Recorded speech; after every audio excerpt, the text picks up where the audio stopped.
राखी चुराने वाली गरीब सास बहू। चारों ओर राखी की चहल पहल मची हुई थी। रक्षाबंधन के रोज राखी साज सजाओ में जुटी थी। तभी रिपन सुजाता से कहती है, बधाई हो रिपना, राखी का मुहूर्त हो गया। चल मैं राखी की थाली सजा लूं। दोनों सहेलियां राखियां टटोलने लगती हैं। तभी सुजाता कहती है, अरे ये मेरी राखियों ने लापतागंज का रास्ता पकड़ लिया क्या, जो एक भी राखी नजर नहीं आ रही।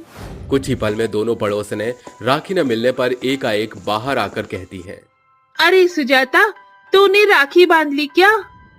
अरे नहीं, पूरा घर छीट पीट कर खोज लिया, राखियां नजर ही नहीं आ रही, जबकि कल बाजार से आधा दर्जन राखियां लाई थी। हो सकता है मुसक महाराज हमारी राखियां ले गए हो।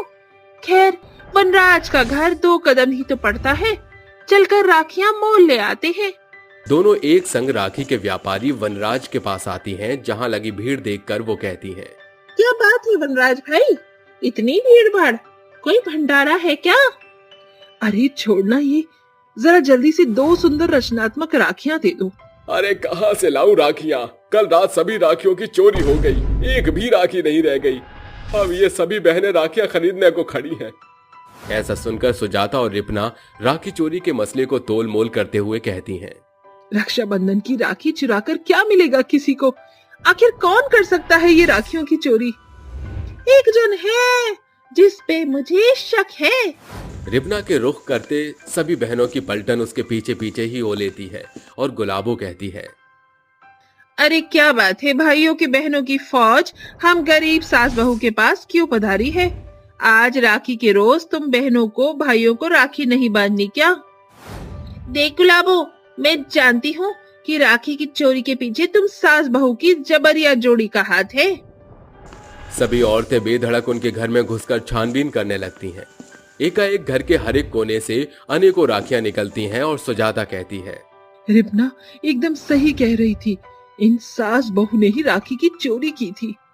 हाँ, हम सास बहू ने चोर बनकर राखी चुराई, इसके लिए हमें कोई पछतावा नहीं। मगर आप दोनों सास बहू आखिर राखियों की चोरी क्यों कर रही हैं? इसके पीछे का कारण क्या है? जानना चाहते हो तो इसके खातिर तुम्हें शुरुआत से सब कुछ सुनना होगा। आखिर कैसे एक सास बहू का जोड़ा बना राखी चोर, जानने के लिए चलते हैं समय में पीछे। आज मॉनसून का महीना मखना गांव में बरसात की बूंदों के साथ अपने आने का आगाज सुनाता है। बारिश देख गुलाबों की बहू राखी टूटे मन से कहती है, सावन का शुभारंभ हो चुका है, थोड़ी ही दिन में राखी का त्योहार भी आएगा। सभी बहनें अपने भाइयों की कलाई पर राखी बांधेंगी, मगर हम सास बहू हर बार की तरह इस बार भी बिन भाई की बेबसी महसूस करेंगी। भाई की कमी को महसूस करके राखी की आंखों से आंसू डबडबा उठते हैं, जिसे देख उसकी सास गुलाबो कहती है, बहू क्यों हर साल सावन में अपना दिल छोटा किए बैठ जाती है? अब हम सास बहू के भाग्य में भाई का सुख नहीं तो क्या कर सकते हैं?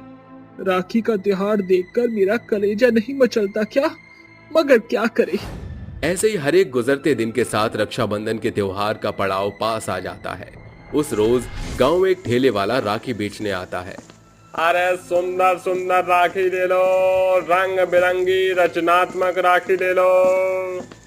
राखी वाले की आवाज सुनकर दोनों सास बहू ठेले वाले के पास आकर कहती हैं, अरे भाई, कैसे बेच रहे हो ये सुंदर रचनात्मक राखियां? जरा हमें भी तो दिखाओ। उसी दौरान गांव में रहने वाली सुजाता और रिपना ताने भरे लहजे में कहती हैं, अरे इन राखियों का तुम सास बहू क्या करोगी? तुम्हारा तो कोई भाई ही नहीं है। क्यों सुजाता चाची, जिन बहनों का भाई नहीं, क्या उनके कोई जज्बात नहीं होते? अरे काहे के जज्बात? जैसे एक औरत बच्चा न जनने पर बांझ कहलाती है, वैसे ही एक बिन भाई की बहन अभागन कहलाती है। जाने बहनों, किस पीढ़ी पुश्तों का पाप चढ़ा है इन सास बहू पर? न सास का कोई भाई और न बहू का कोई भाई है। रिपना की इन बातों से बिन भाई वाली सास बहू के मन को बेहद आहत पहुंचती है। उस रोज दोनों ही घर का कोना पकड़े ढहक रही होती हैं। जाने उस कृष्ण कन्हैया ने हम सास बहू को अभागन बहन क्यों बनाया? क्यों नहीं हमारे भाग्य में भाई का सुख? माँ जी, अच्छा ही तो है जो हम सास बहू का कोई भाई नहीं। हम गरीब बेबस सास बहू वैसे भी एक राखी खरीदने का दाम तक नहीं बटोर पाती। ऐसी में रक्षाबंधन में भाई की कलाई पर राखी कैसे बांधेंगी? हाँ बहू, तू सच ही कह रही है। दोनों सास बहू खुद को झूठा दिलासा देकर चुप्पी साध लेती हैं। अगले दिन पूरे गांव भर के राखी की भारी होड़ और बहनों के चेहरे पर बड़ी चमक साफ झलक रही थी। मगर राखी का त्योहार सास बहू के दिल पर बड़ा प्रहार किए जा रही थी। ऐसे ही रक्षाबंधन का त्योहार बीत जाता है और एक बार फिर पूरे 1 बरस बाद राखी का त्योहार आता है। तब राखी कहती है, माँ जी, सांझ को बनाने के लिए घर में कोई भी साग सब्जी नहीं। अरे बहू, ऐसे निराशाजनक रुझान से क्यों कह रही है? बाजार में भतेरिया सब्जी होंगी। नहीं माँ जी, आज हम किसी भी काम से बाजार नहीं जाएंगी। मगर इसका कोई कारण? माँ जी, कल रक्षाबंधन का त्योहार है। मैं नहीं चाहती कि बाजार में भरी राखियों को देखकर हम बिना भाई वाली सास बहू उदासी की जकड़न में उलझे। आहा बहू, कल तो राखी का त्योहार है, मगर हम बाजार जरूर जाएंगे। दोनों सास बहू थैला उठाए बाजार आ धमकती हैं, जहां बाजार के व्यापारियों की दुकानों पर सैकड़ों सुंदर राखियां चमक दमक रही थीं। तभी सास बहू की टक्कर एक बार फिर सुजाता और रिपना से होती है। अरे कौन है? अंधी हंसों का जोड़ा, सारी राखियां गिरा डाली। माफ करना बहन, ये लो तुम्हारी राखी। रिपना और सुजाता उन्हें देखकर कहती है, अरे तुम सास बहू क्यों अपनी ये मनहूस सूरत दिखाकर खुशी का मंजर मातम में बदलने पर तुली रहती हो? अरे तुम दोनों बिन भाई की बहनों का इस राखी के बाजार में क्या काम पड़ गया जो चली आई मुंह उठाए? अभागन कहीं की। लाओ मेरी राखी। तुम्हें क्या पता इस धागे का मूल? भाई होता तब समझ पाती। वो दोनों सास बहू को खरी खोटी सुनाकर चल देती हैं। जाने ये दोनों हर बार को राखी के दिन हम सास बहू की खुशी को राख क्यों करती हैं? हमारे खुश मन को तार बघार कर देती है। माँ जी, अब बस ये हम सास बहू को भाई की कमी बताती है ना। अब हम सास बहू भी इनकी राखी की खुशियां छीन लेंगे, तब इन्हें समझ आएगा हमारा हाल। हम इन सभी की राखियां चुरा लेंगी, फिर देखते हैं कैसे मनाई जाती है रक्षाबंधन। देर रात दोनों सास बहू दबे पांव सभी के घरों की राखियां चुरा लेती हैं। माँ जी, इन तमाम राखियों को हमें खास जगह छिपाना होगा। अब देखते हैं बहू कैसे मनाई जाती है बिना राखियों के रक्षाबंधन। जब कल राखी नहीं मिलेगी तो सभी के सपने राख होते नजर आएंगे। और इसी बदले की भावना से हम सास बहू ने सभी की राखियां चुरा ली। इन्होंने तो जो किया वो बेहद निंदनीय काम था, मगर आप सास बहू ने राखी की चोरी करके कोई सराहनीय काम नहीं किया। आपको भाई की कमी है ना? ये लीजिए, बांधिए मेरी सूनी कलाई पर राखी और राखी की इस रोज बना लीजिए अपना भाई। ये सुनकर दोनों सास बहू फूट फूट कर रोने लगती हैं। आगे बढ़कर राखी की रीत पूरी करो राखी बहन। गुलाबो वनराज बहू का भाई बन जाएगा, मगर आज रक्षाबंधन के दिन हम बहनें तुम्हें हम सभी के भाई पर बराबर का हक देती हैं। दोनों सास बहू बड़ी हंसी खुशी राखी की थाली सजाती हैं, जहां राखी वनराज को तिलक करके बड़े ही आनंद से राखी बांधती है। वहीं गुलाबो सुजाता रिपना के भाई को रक्षाबंधन के दिन राखी की डोर से भाई बहन के बंधन में बांध लेती है, जिसके साथ अंत में दोनों सास बहू राखी चोरी की गलती पर पछतावा जाहिर करके सभी से माफी मांगती हैं। चाय बेचने वाली सास बहू की सफलता। अरे संगीता, कहाँ मर गई? जरा ये दूरदर्शन तो चला दे। बहुत देर से ऐसे ही बैठी हूँ, कुछ देखूंगी तो थोड़ा मनोरंजन हो जाएगा। अभी चलाती हूँ माँ जी। जैसे ही संगीता दूरदर्शन चलाती है, दूरदर्शन पर मोदी जी का भाषण शुरू हो जाता है, जिसमें वो अपनी शुरुआत के बारे में बता रहे होते हैं, जिसे सुनने के बाद उर्मिला अपनी बहू संगीता से कहती है, अरे ये लो, कर लो बात। इस दुनिया में तो पता नहीं क्या क्या होता जा रहा है। एक चाय बनाने वाला आज पूरे देश को चला रहा है और हमें देख लो, हम हैं कि अपने घर में ही बैठे हैं। अरे माँ जी, हौसले पूरे होने चाहिए, फिर तो चाय वाला भी सरकार चला सकता है। अरे बहू, कह तो तू सही रही है, क्यों ना हम भी कुछ ऐसा ही करें। क्यों ना हम लोग भी चाय की दुकान खोलें और अपना खुद का बिजनेस करें। लेकिन माँ जी, चाय की दुकान खोलने के लिए पैसे कहाँ से आएंगे? संगीता की ये बात सुनने के बाद उर्मिला अपनी अलमारी की तिजोरी को खोलती है और उसके अंदर से अपने सोने का मंगलसूत्र निकालती है। बहू, जब तेरे बाबूजी इस दुनिया में ही नहीं है तो मैं उनकी निशानी रखकर भी क्या कर लूंगी। अगर हमें आगे बढ़ना है तो कुछ तो कुर्बानियां देनी ही होंगी। अब मैं अपने इस मंगलसूत्र के जरिए एक नया काम खोलूंगी। वैसे भी मेरा बेटा तुझे और मुझे छोड़कर किसी विदेशी लड़की के साथ खुशी से जी रहा है। उसे हमारी कोई चिंता नहीं है। हमें अपनी जिंदगी के लिए कुछ ना कुछ तो करना ही होगा। ऐसा कहते कहते संगीता और उर्मिला की आंखों में आंसू आ जाते हैं, जिसके बाद संगीता अपनी सास को गले लगाती है। वहीं उर्मिला अपना मंगलसूत्र लेकर एक सुनार की दुकान पर पहुंच जाती है और उससे मिले हुए पैसों से वो एक चाय की दुकान खोल लेती है। उर्मिला चाय बनाती तो संगीता लोगों को चाय देती। उनके पहले ही दिन पर अचानक से बारिश होने लगती है। हे भगवान, अब हम लोग क्या करें? आज हमारी दुकान का पहला दिन है और अचानक से बारिश शुरू हो गई। अब कोई भी हमारी दुकान पर नहीं आएगा। अरे माँ जी, आप चिंता क्यों करती हो? जब कोई भी परेशानी आती है तो उसका समाधान भी होता है। जरा आप यहाँ ठहरिए, मैं अभी आती हूँ। संगीता तुरंत एक दुकान में जाती है और वहां से प्लास्टिक की तिरपाल खरीद लेती है, जिसके जरिए वो अपनी छोटी सी चाय की दुकान को चारों तरफ से ढक लेती है। देखते ही देखते बारिश में भीगे हुए लोग उनकी चाय की दुकान में आने लगते हैं और उनसे चाय लेकर पीने लगते हैं। अरे बहन जी, गर्मा गर्म चाय तो देना और साथ में मट्टियाँ भी दे देना। उर्मिला चाय बनाती तो संगीता सबको चाय देने लगती। तभी वहां पर कुछ कॉलेज के बच्चे बैठे होते हैं जो आपस में बात करने लगते हैं। अरे वाह, क्या बात है! एक तो ये बारिश, ऊपर से गर्मा गर्म चाय। काश इनके साथ थोड़े से पकौड़े भी हो जाते। हाँ हाँ, क्यों नहीं। एक काम करो, तुम ही अपने घर से बना कर ले आओ। काश इसी दुकान के अंदर पकौड़े भी बनते तो बहुत मजा आता। ये सब संगीता सुन लेती है, जिसके बाद वो अपने सास को पकौड़ों के बारे में बताती है। अरे माँ जी, हमें अपने काम को थोड़ा सही से बढ़ाना होगा। लोगों को चाय के साथ पकौड़े भी चाहिए। कल से मैं पकौड़े बनाऊंगी और आप चाय बनाना। उर्मिला संगीता की बात मान लेती है और दिन भर की मेहनत के बाद जितना भी उनको मुनाफा होता है उनमें से कुछ पैसे बचाकर पकौड़े बनाने का सामान ले आती है। जिसके बाद अगले दिन जैसे ही वो चाय की दुकान लगाती है तो साथ ही साथ पकौड़े भी बना करती है। देखते ही देखते उनकी चाय की दुकान बहुत अच्छी चलने लगती है, जिसकी वजह से गाँव के कई लोग उन्हें देख कर आपस में बात करने लगते हैं। अरे अरे, जरा देखो तो इन दोनों सास बहुओं को। छोटी सी चाय की दुकान थी इनकी और अब देखो धीरे धीरे उन्होंने चाय का काम करते करते कितना बड़ा कर लिया है। अब तो इनके पास खुद की एक अच्छी दुकान भी आ गई है। अरे भाई दुर्योधन, मैं तो कब से सोच रहा था कि एक चाय की दुकान खोल लूं, लेकिन मेरे सोचने से पहले ही इन्होंने खोल ली। अब हम लोग क्या करें? हमारा तो धंधा चौपट होता जा रहा है। कोई भी हमारी दुकान में आता ही नहीं है। अरे तो हम लोग एक काम करते हैं, हम भी चाय की दुकान खोल लेते हैं और फिर देखना लोगों की लाइन लग जाएगी, लाइन। ऐसा सोचकर गांव के कई लोग उर्मिला और संगीता की दुकान के आसपास ही चाय की दुकान खोल लेते हैं, जिसकी वजह से उर्मिला और संगीता का काम मंदा होने लगता है। जब से इन गांव वालों ने हमारी तरह चाय की दुकान खोली है, तब से हमारी दुकान में कोई भी नहीं आता। अगर इस तरह हम चलते रहे तो हम कैसे सफल होंगे? अब मैं क्या बताऊं माँ जी, मुझे तो कोई सुझाव भी नहीं आ रहा। उर्मिला और संगीता काफी देर तक सोचती रहती हैं, जिसके बाद अचानक से उर्मिला संगीता से कहती है, अरे अरे, ये मैंने पहले क्यों नहीं सोचा? कल ही मैंने दूरदर्शन पे तरह तरह की चाय बनाना देखा था। कोई कुल्हड़ वाली चाय तो कोई जायकेदार चाय। हम भी अपनी चाय का टेस्ट बदलते हैं और तरह तरह की चाय बनाएंगे। शायद ऐसा करने से हमारे कस्टमर वापस से हमारे पास आ जाए। ये तो बहुत ही अच्छा आइडिया है। कुल्हड़ वाली चाय, जायकेदार चाय और भी कई प्रकार की चाय का स्वाद लेने के लिए लोग हमारी दुकान में जरूर आएंगे।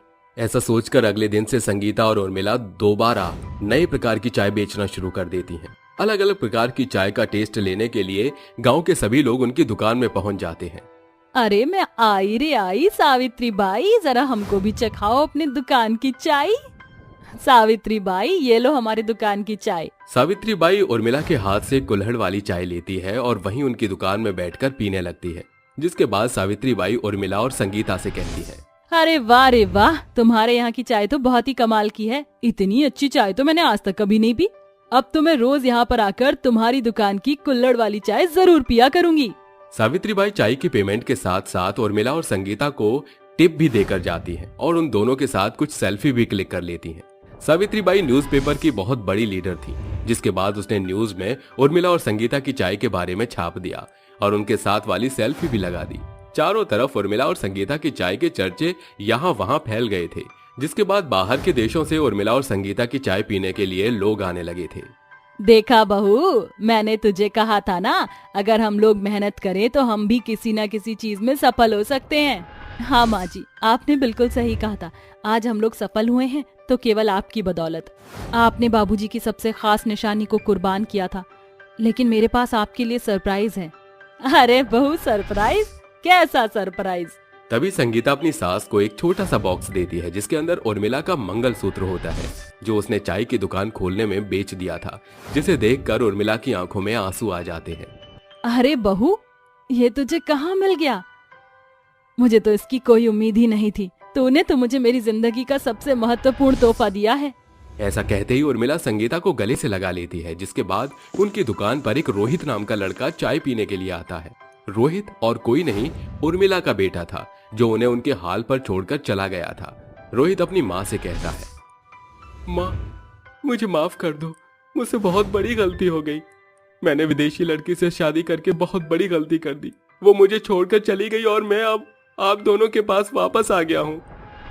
अपने सामने अपने बेटे को देखकर उर्मिला अपनी बहू से कहती है, देखो, जैसे हर कस्टमर की हम लोग अच्छे से खातिरदारी करते हैं, इनकी भी अच्छे से खातिरदारी होनी चाहिए।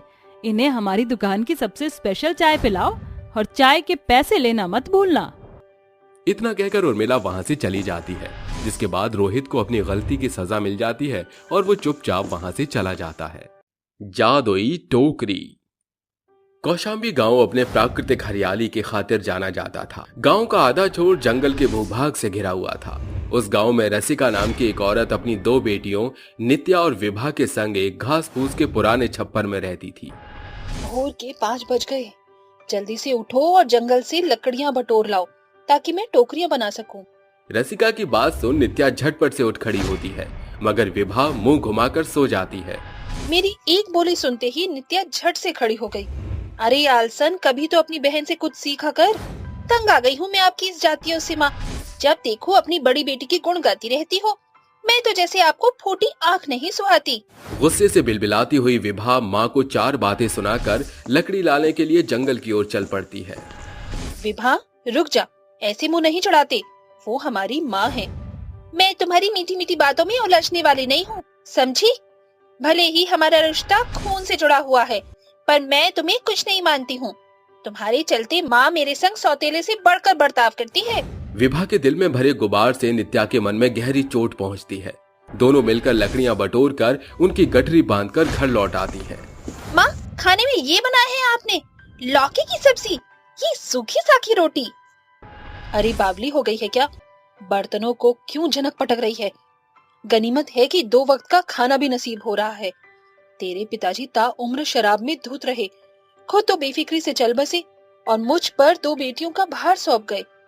सुना था कि बेटियां माँ की तकलीफ समझती हैं, मगर तू सारी परिस्थिति देखने के बावजूद भी अपना गुमान मुझ पर झाड़ती है। माँ छोड़िए भी, विभा भी नादान है, समझ जाएगी। दूध पीती बच्ची नहीं हूँ मैं। जानती हूँ कि माँ के मन में मेरे प्रति जहर तुझ नागिन नहीं भरा है। ऐसा कहकर विभा नित्या के मुंह पर दरवाजा भेड़ देती है। नित्या, थोड़ी देर में सांझ हो जाएगी, जरा टोकरियां बनाने में मेरा हाथ तो बटा दे। माँ, आप फिक्र मत करो, सांझ से पहले ही टोकरियां तैयार हो जाएंगी। दोनों मिलकर टोकरियां बनाती हैं, जिन्हें माथे पर रखकर रसिका बाजार में आकर उन्हें बेचने लगती है। टोकरी ले लो, मनमोहक टिकाऊ बारीक बुनाई की टोकरियां ले लो। कुछ समय गुजर जाता है। अब रसिका को बुढ़ापे की जकड़न घेरने लगती है, जिसके चलते उसकी आंखों की रोशनी भी धीमी पड़ जाती है और रोग का बिछौना उसे अपना कौर बना लेता है। ऐसे में घर की जिम्मेदारी जवान नित्या के कंधे पकड़ लेती है। उसकी बनाई टोकरियों की बारीकियों को देख बाजार की जनता उसी की टोकरी खरीदती। टोकरी ले लो, मनमोहक टिकाऊ बारीक बुनाई की टोकरियां ले लो। हरिया नाम का एक युवक उसकी टोकरी की ओर लुभाता चला आता हुआ कहता है, अरे क्या बात है, पूरे बाजार में तुम्हारे यादों की कारस्तानी छाई हुई है। मेरा मतलब जिसके ठेले पर देखो तुम्हारे ही बनाई टोकरी सजी हुई है। शुक्रिया भाई जी, ये गुण भी बस ईश्वर की देन है, वरना किसको मालूम था कि मेरी बनाई टोकरी मेरी रोजी रोटी बन जाएगी। मुझे 6 टोकरियां दे दो, फल का कारोबारी हूँ, टोकरियों से दुकान की मेरी शोभा बढ़ जाएगी। उस रोज नित्या की काफी बेहतर कमाई होती है। वो खुश मन से घर आती है। माँ, आज मेरी बनाई तमाम टोकरियां बिक गई, इसलिए उस कमाई से मैंने आपकी खातिर महीने भर की दवाई खरीद ली। उससे आप जल्दी ठीक होंगी। सब कुछ सही चलने लगा था, मगर जैसे उनके जीवन की चल रही रेल पटरी से उतर गई। नित्या की टोकरी की बिक्री घटने लगी। एक बुढ़िया उसके सामने आकर हाथ फैलाए हुए कहती है, अरे बेटा, इस बूढ़ी लाचार को कुछ खाने को दे दे। बुढ़िया का अधेड़ उम्र देखते हुए नित्या मन में कहती है, घर में तो गिन चुनकर हम 3 जन के खातिर ही खाना पका है, मगर माँ कहती है द्वार पर आई भूखी को खाली हाथ नहीं लौटाना चाहिए। अरे बिटिया, किस सोच में डूब गई। जी कुछ नहीं, आइए मैं आपको खाना देती हूँ। नित्या अपने हिस्से का भोजन उसे खिला देती है। अब वो बुढ़िया हर दिन के पहर में आ धमकती, जिसे देख विभा बिगड़े स्वर में कहती है, अरे यहाँ क्या कोटा खुला है जो पका पकाया राशन उस बुढ़िया के आगे परोस देती हो? एक बार अच्छे से फटकार नहीं सकती क्या? विभा, किसी बुजुर्ग को खिलाने से भोजन नहीं घटता। गुजरते पलों के साथ नित्या के टोकरियों की बिक्री एकदम से बंद हो जाती है। बुढ़िया उनके घर आती है। बिटिया, आज मुझ बूढ़ी को खाना नहीं खिलाओगी? आपको खिलाने को आज मेरे पास कुछ नहीं बचा था। आज तो हमारे घर में सवेरे से चूल्हा नहीं जला। ये भूख और गरीबी की मार नहीं झेली जा रही।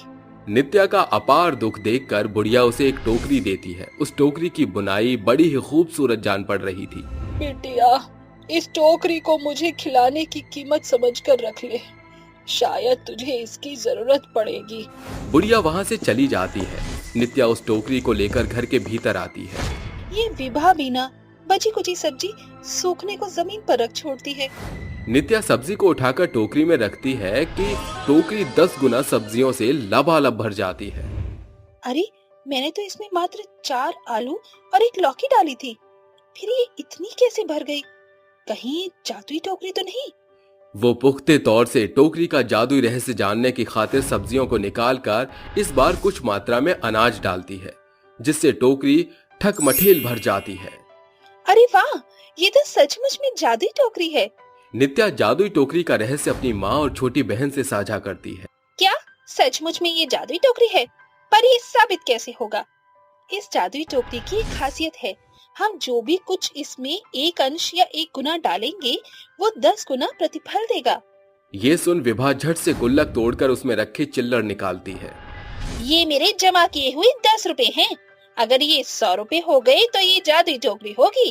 विभा आगे बढ़कर उन सिक्कों को जादुई टोकरी के भीतर डालती है। तभी सिक्कों की खनक के साथ वो 10 गुना बढ़ जाते हैं। ये देख खुशी के मारे उसकी आंखें चमक उठती हैं और सिक्के की गिनती के पश्चात वो कहती है, ये तो जादुई टोकरी बड़ी ही रोचक है। इसे हमारे दुख कलेश सब मिट जाएंगे। क्या तुम उधार के तौर पर ये 100 रुपए मुझे दे सकती हो? इसे मैं थोड़े से फल सब्जियां मोल लेकर उन्हें इस जादुई टोकरी में डालूंगी। आज जादुई टोकरी उन्हें 10 गुना बढ़ा देगी। अरे वाह, ये तो भली सोच है। नित्या बाजार से ताजे फल और सब्जियां खरीदकर जादुई टोकरी में जैसे ही उड़ेलती, वो लबालब भर जाती, जिन्हें लेकर वो गांव देहात घूमकर उन्हें बेचती है। ताजे मीठे फलों के साथ ताजी हरी सब्जियां ले लो।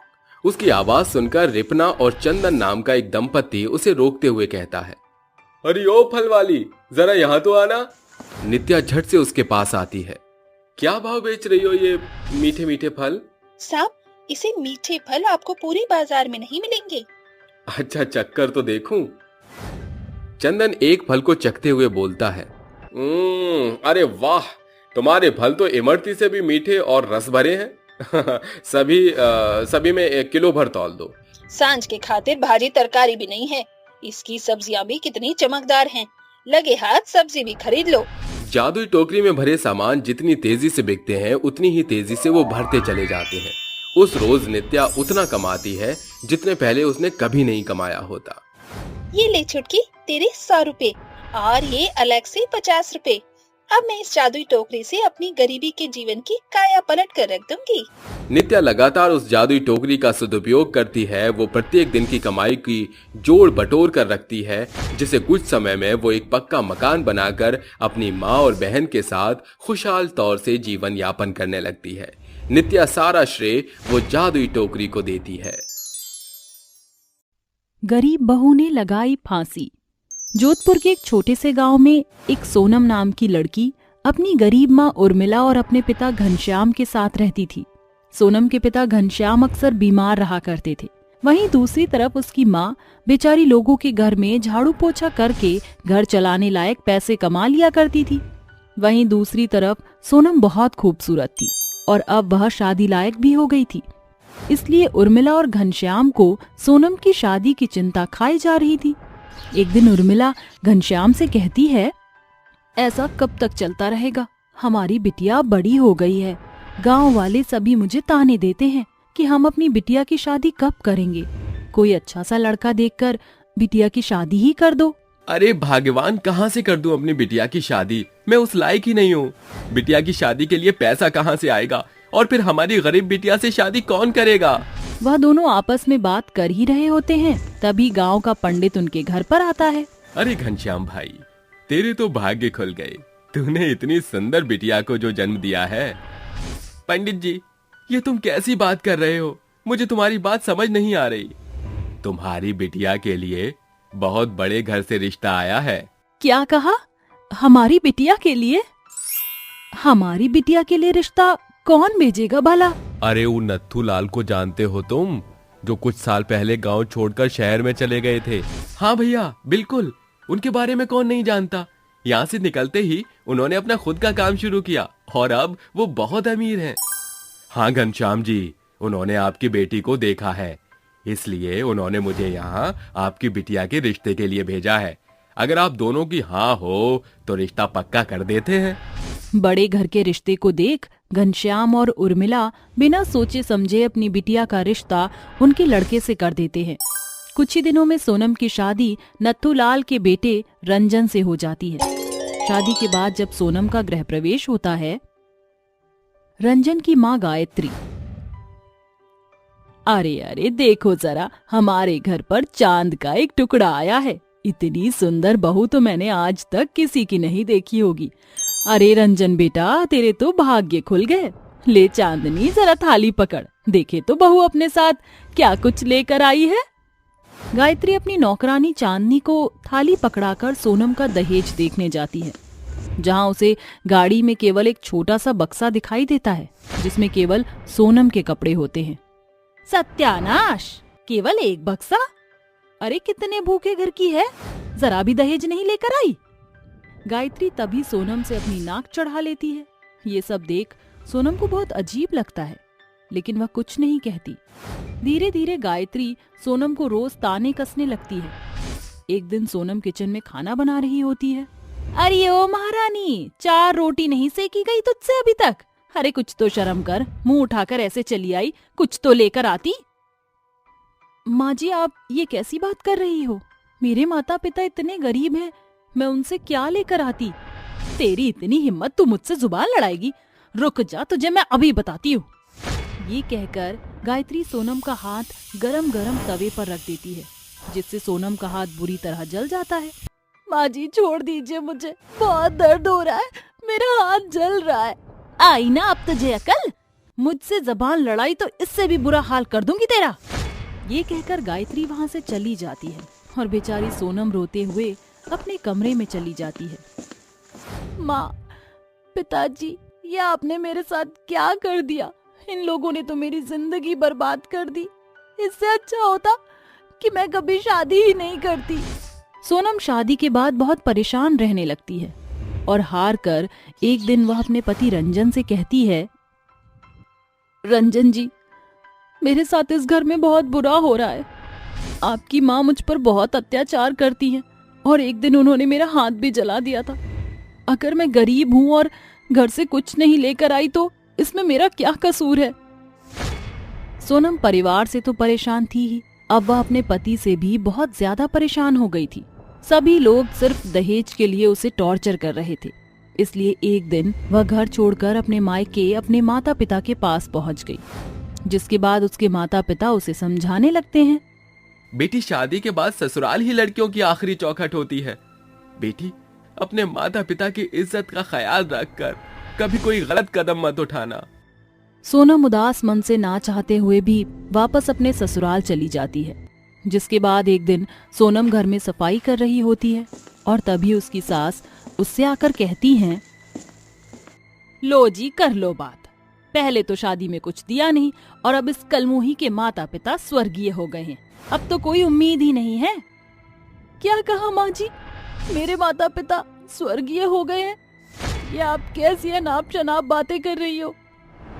बहुत चिल्ला मत। अच्छा हुआ जो वो मर गए। अरे जब कर्ज लेना बस की नहीं था तो शादी ही क्यों की? कर्ज लेकर शादी तो कर दी, लेकिन अब कर्ज चुकाने कोई और आएगा क्या? इसलिए तेरे माता पिता ने आत्महत्या कर ली। चलो धरती से कुछ बोझ हल्का हो गया। ये कहकर गायत्री वहाँ से चली जाती है, लेकिन सोनम के ऊपर तो जैसे मानो पहाड़ ही टूट पड़ा हो। हे भगवान, ये कैसा अनर्थ कर दिया तूने। मेरा इस दुनिया में मेरे माता पिता के अलावा और कोई नहीं था, और तूने उन्हें मुझसे छीन लिया। मेरे माता पिता ने मेरे लिए इतना किया, उसके बावजूद भी मेरे ससुराल वालों ने मुझे दहेज के पीछे इतना जलील किया। अब ये सब मुझसे और नहीं बर्दाश्त होता। ये कहकर वे भागती हुई अपने कमरे में जाती है और अपने कमरे का दरवाजा बंद कर लेती है। उसके बाद वह एक खत लिखती है जिसमें लिखा होता है, मैं एक गरीब परिवार से थी और शायद मैं गरीब हूँ इसलिए मेरे साथ ये सब हुआ। मेरे माता पिता ने मेरी शादी कर्जा लेकर कर दी ताकि मैं अपनी जिंदगी में खुश रहूं, लेकिन ऐसा नहीं हुआ। मेरे ससुराल वालों ने मेरा जीना हराम कर दिया और मुझसे हर दिन दहेज की फरमाइश की।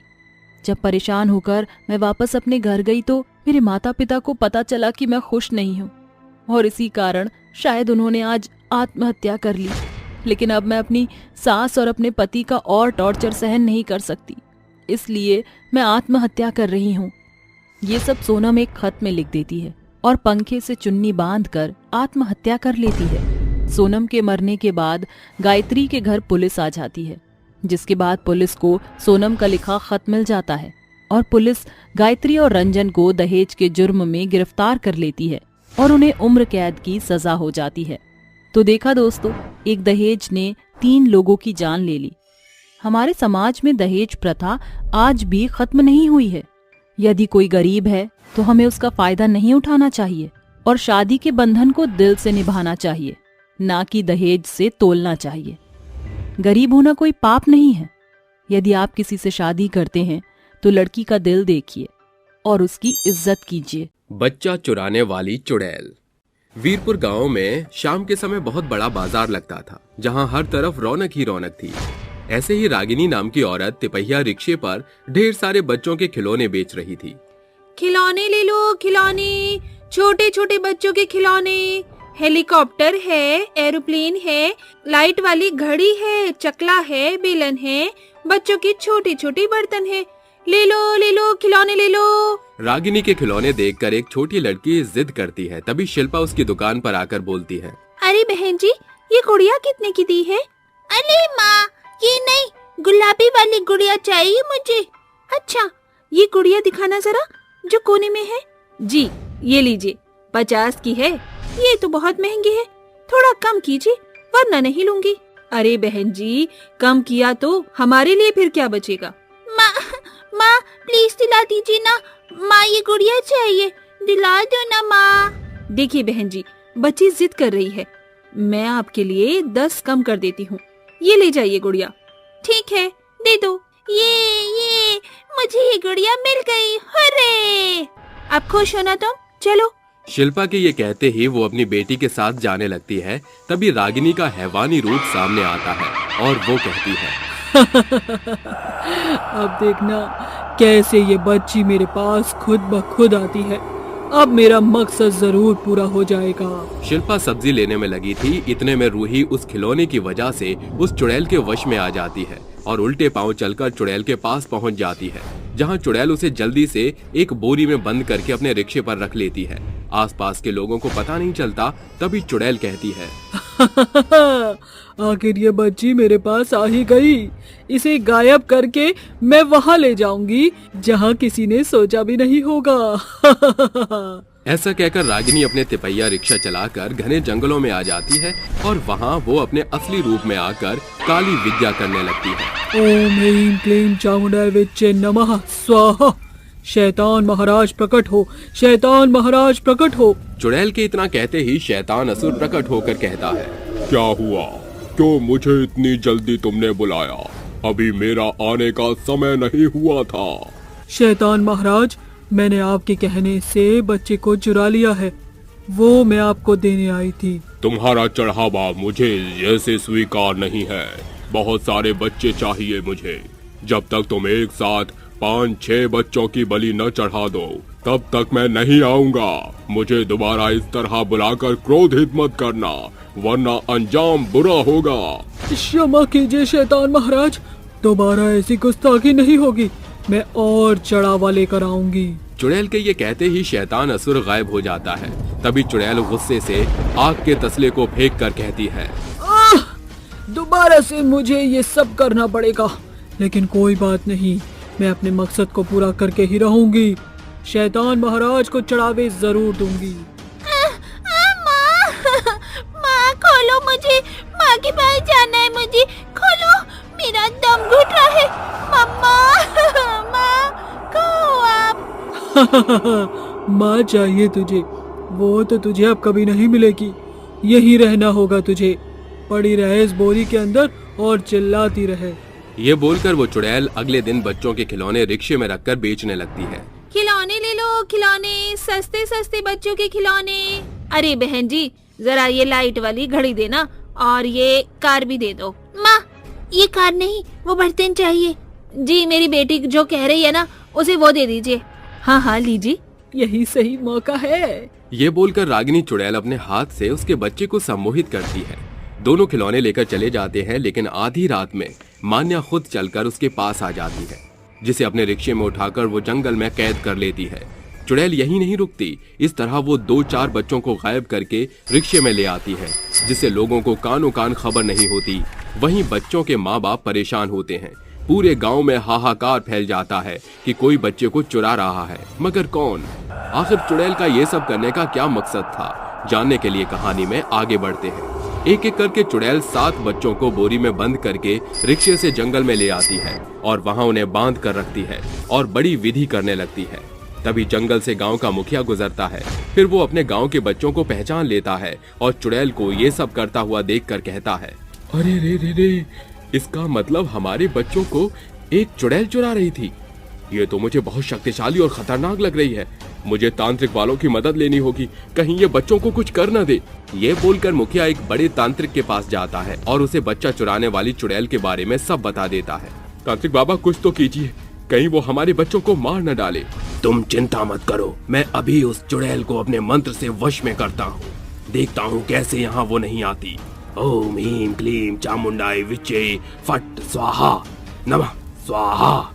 तांत्रिक मंत्र पढ़ रहा था, वहीं दूसरी ओर बच्चा चुराने वाली चुड़ैल और शैतानासुर 7 बच्चों की गर्दन काटकर बलि देने जा रहा था। उसी वक्त तांत्रिक के मंत्र से चुड़ैल उसी के पास खींची चली आती है, जहां तांत्रिक उसे कैद कर लेता है। तभी वो बौखलाकर कहती है, बड़े तांत्रिक, तेरी इतनी हिम्मत!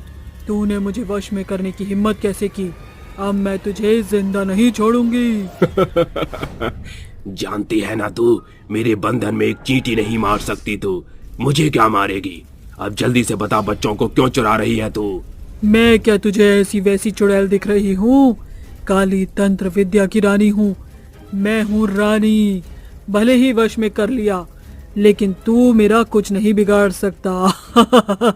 डायलॉग बाजी कर रही है मेरे सामने, अब बताता हूँ तुझे। ऐसा कहकर तांत्रिक उस पर इतने कठोर मंत्र का उच्चारण करता है कि वो सब बताने के लिए मजबूर हो जाती है। छोड़ो मुझे, छोड़ो, बताती हूँ, मैं सब बताती हूँ। 1 साल पहले की बात है, मैं इसी गांव में रहती थी। खिलौने बेचने का काम था मेरा, लेकिन अपने जीवन से बहुत दुखी थी। कभी राशन की टेंशन, कभी पति का अत्याचार, कभी गांव वालों के ताने। मैं इन सब परेशानियों से जूझ कर थक चुकी थी और जंगल में गई। वहाँ मुझे एक काली विद्या करती हुई औरत दिखी। उसने मुझे बताया कि अगर मैं इस विद्या को अपनाऊं और शैतान असुर को खुश कर दूं, तो मुझे जो चाहिए वो अपनी विद्या से मिल जाएगा अपने जीवन में। उसी के बाद मैं उस औरत से मिल गई। धीरे धीरे तंत्र विद्या सीख गई और फिर एक पूजा करके मैंने शैतान असुर को बुलाया। तभी उन्होंने कहा, बोलो, क्या चाहिए तुम्हें? शैतान महाराज, मैं बहुत शक्तिशाली बनना चाहती हूँ। ठीक है, उसके लिए तुम्हें मेरी पूरी शर्त करनी होगी। तुम्हें मुझे 7 बच्चों की बलि चढ़ानी होगी, जिसके बाद तुम्हें जो चाहिए वो मिल जाएगा। मैं करूँगी महाराज। उस दिन के बाद रागिनी रिक्शे पर खिलौने बेचकर बच्चे चुराने शुरू कर देती है। शाम को वो एक बच्चे को जड़ी बूटी सुंघाकर बेहोश करके रिक्शे पर ले जा रही थी। तभी उस बच्चे की माँ ये देखकर पूरे गांव में ढिंढोरा पिटवा देती है। गांव के लोग उसे काली चुड़ैल कहकर पेड़ से बांधकर जला देते हैं। उसके बाद भी मैंने अपने मकसद को पूरा करना नहीं छोड़ा। अगर आज तू बीच में नहीं आता तो मैं अपने मकसद को पूरा कर देती। मार डालूंगी तांत्रिक तुझे मैं। मैंने कहा ना, अपने घिसी पिटी बातें बताकर तुझे तो मैं ऐसी जगह भेजूंगा जहां से तू फिर वापस कभी नहीं आ पाएगी। ये बोलकर तांत्रिक उस चुड़ैल को शिव त्रिशूल से मार डालता है, जिसके बाद वो जलकर भस्म हो जाती है। साथ ही गांव के लोग अपने बच्चे को जाकर सीने से लगा लेते हैं और सब ठीक हो जाता है।